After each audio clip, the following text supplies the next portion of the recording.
Hi friends, welcome back in my YouTube channel Arun academy. आप सभी लोगों का मेरे यूट्यूब चैनल अरुण अकेडमी में हार्दिक स्वागत है।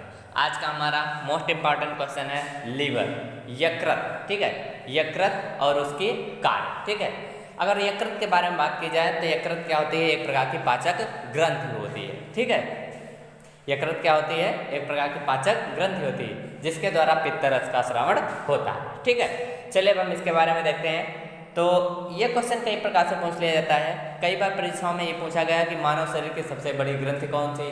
ठीक है, या फिर सीधे क्वेश्चन पूछ लिया जाता है यकृत के कार्यों का वर्णन कीजिए। ठीक है, मोस्ट इंपॉर्टेंट क्वेश्चन है, इसलिए वीडियो अंत तक जरूर देखें। चलिए देखते हैं लीवर क्या है। तो मानव शरीर की सबसे बड़ी ग्रंथि यकृत होती है जिसका भार लगभग 1.5 किलोग्राम होता है। कितना होता है इसका वेट? 1.5 किलोग्राम। ठीक है, यह एक प्रकार की तिकोनी मांसल संरचना होती है जो कि डायफ्राम के दाहिनी ओर स्थित होती है। ठीक है, चलिए अब हम फिगर की तरफ चलते हैं। तो फिगर सामने आपके बना हुआ है, देखिए ये लीवर बना है। ठीक है, और ये डायफ्राम के दाहिनी ओर स्थित है। अगर यकृत की संरचना के बारे में बात की जाए तो यकृत में या यकृत जो होता है वो दो पिंडों या दो पालियों में बटा रहता है। एक होता है दायां पिंड। ठीक है, क्या होता है? एक होता है दायां पिंड और दूसरा होता है बायां पिंड। दायां पिंड, अब फिगर में अगर बात की जाए तो दायां पिंड अपेक्षाकृत क्या होता है? देखिए दायां पिंड कैसा है? बड़ा है, जबकि बायां पिंड क्या है? छोटा है। ठीक है, तो ये भी हम लिख देंगे कि यकृत में दो पिंड कौन कौन से? दायां पिंड और बायां पिंड पाया जाता है। दायां पिंड क्या होता है? बड़ा होता है, जबकि बायां पिंड छोटा होता है। ठीक है, इसी यकृत के अंदर जो है पित्त नलिकाएं जुड़ी होती हैं। क्या पाई जाती हैं? पित्त नलिकाएं पाई जाती हैं जो कि क्या करती हैं? पित्त रस का निर्माण करती हैं। ठीक है, किसमें? मोस्ट इंपॉर्टेंट क्वेश्चन क्या बनता है आपका कि पित्त रस का निर्माण कहाँ होता है तथा यह कहाँ संचित रहता है। बहुत बार पूछा गया है परीक्षाओं में।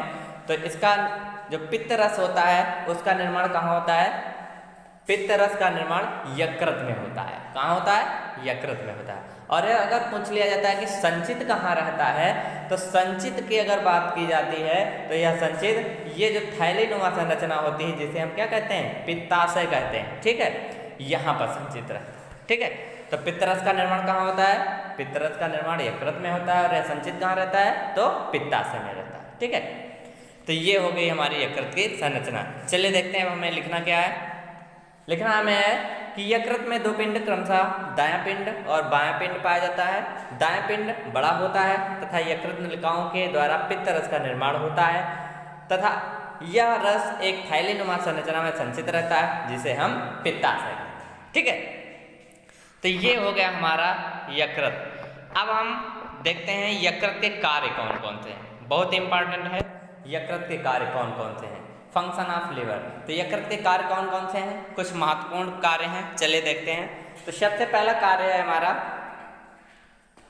सबसे पहला कार्य है कि यकृत के द्वारा क्या होता है? पित्त रस का निर्माण होता है, अभी हमने बताया था। ठीक है, तो पित्त रस का निर्माण होता है। सेकंड होता है कि वसा का इमल्सीकरण अर्थात वसा का पाचन भी किसके द्वारा होता है? यकृत के द्वारा होता है।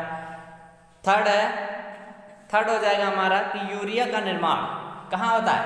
यकृत के द्वारा ही होता है। ठीक है, यह यकृत में ही होता है। ठीक है, अगला फोर्थ पॉइंट हो गया हमारा हिपैरिन का स्रावण। हिपैरिन का स्रावण भी किसके द्वारा होता है? यकृत के द्वारा होता है। हिपैरिन क्या करता है? हिपैरिन एक प्रकार का ऐसा एंजाइम होता है जिसके द्वारा रुधिर हमारी रुधिर वाहिनियों में बहता रहता है, जमने नहीं पाता। ठीक है, नेक्स्ट अगला पॉइंट फिफ्थ हो जाएगा हमारा कि ग्लूकोज से ग्लाइकोजन का निर्माण भी क्या होता है? कौन करता है? यकृत करता है। ठीक है, जब हमारे शरीर में क्या होता है कि ग्लूकोज की अधिकता हो जाती है तो यकृत की कोशिकाएं क्या करती हैं? उसे ग्लाइकोजन के रूप में संचित कर लेती हैं।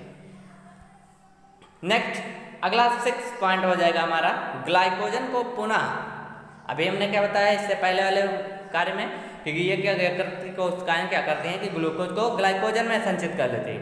लेकिन जब आवश्यकता पुनः पड़ती है, ग्लूकोज हमारे शरीर में खत्म होने लगता है, तो यकृत की कोशिकाएं ही क्या करते हैं? उसे पुनः संचित कर लेती हैं और इस प्रक्रिया को क्या कहते हैं? ग्लाइकोजेनोलिसिस कहते हैं। ठीक है, नेक्स्ट पॉइंट हमारा सेवेंथ पॉइंट क्या हो जाएगा कि ग्लाइकोनियोजेंसिस। ग्लाइकोनियोजेंसिस में क्या होता है? जब हमारे शरीर में ग्लूकोज की कमी होती है तो यकृत की कोशिकाएं क्या करते हैं, वसा एवं प्रोटीन से या वसा एवं एमिनो अम्लों से क्या करते हैं, ग्लूकोज को ग्रहण कर लेते हैं। यही क्रिया क्या कहलाती है, ग्लाइकोनियोजेनेसिस कहलाती है। ठीक है, अगला पॉइंट हो जाएगा हमारा 8th पॉइंट हो जाएगा कि यकृत की कोशिकाओं के द्वारा क्या होता है, प्रोथ्रॉम्बिन और फाइब्रिनोजन प्रोटीन का संश्लेषण होता है, जिसके द्वारा क्या बनता है, रुधिर का थक्का जमाना। ठीक है, अर्थात ये रुधिर का थक्का जमाने में भी सहायता करता है। तो ये हो गए कुछ हमारे महत्वपूर्ण कार्य। अब कुछ टिप्पणियां हैं इससे रिलेटेड, चलिए देखते हैं, जिसके बारे में अभी हमने पढ़ लिया है लेकिन पुनः देख लेते हैं एक बार। तो सबसे पहली टिप्पणी है ग्लाइकोजेनेसिस, सेकेंड है ग्लाइकोजेनोलिसिस और थर्ड है ग्लाइकोनियोजेनेसिस। तीनों एक ही तरह के हैं, बस थोड़ा सा डिफरेंट है। चलिए देखते हैं। सबसे पहली टिप्पणी क्या है, ग्लाइकोजेनेसिस।